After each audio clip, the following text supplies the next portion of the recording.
सबसे पहले आपको बताएंगे इस्लामाबाद हाई कोर्ट में एवन फील्ड रेफरेंस से मुतालिक अपीलों पर समाअत हुई। अदालत ने मरियम नवाज की इस्तदा मुस्तरद कर दी। मीडिया से गुफ्तगू में कहा, मुझे मजीद वक्त दरकार है। मेरे वकला दरख्वास्त तैयार कर रहे हैं। अदालत और कौम के सामने हकाइक आने चाहिए कि मेरे खिलाफ केस कैसे बने। ये केस इंतकाम पर मबनी है। नवाज शरीफ ने शहबाज शरीफ को वज़ीर आज़म का उम्मीदवार नामजद किया तो साथ खड़े होंगे। शहबाज शरीफ पार्टी सदर हैं, उन्हें सपोर्ट करेंगे।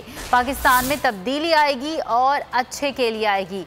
झूठी और जाली तब्दीली से पाकिस्तान की जान छूटेगी। केस के मेरिट्स मेरे बहुत स्ट्रॉन्ग हैं, लेकिन जो बात मैंने आज कोर्ट में कही है, मैं एक बहुत ज़रूरी दरख्वास्त एक देना चाहती हूँ इस बेंच के सामने, जो इस केस का पूरा कच्चा चट्टा खोल कर कौम के सामने रख देगा कि ये केस कैसे बनाया गया, मुझ पर इसके पीछे क्या था, क्या मुहर्रिकात थे, कौन था इसके पीछे और क्या करना चाहता था और कैसे वो कामयाब हुआ। कि असल इशू ये है, मुकदमे में अपील में जो इशू है वो तो एक बिल्कुल जिसको कहते हैं कि इंतकाम पर मबनी एक चीज़ है।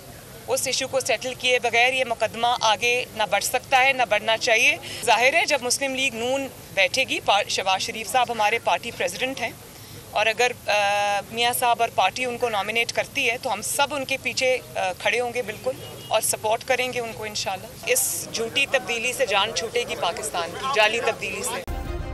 सब्सक्राइब करें और बेल दबाएं ताकि कोई खबर रह न जाए।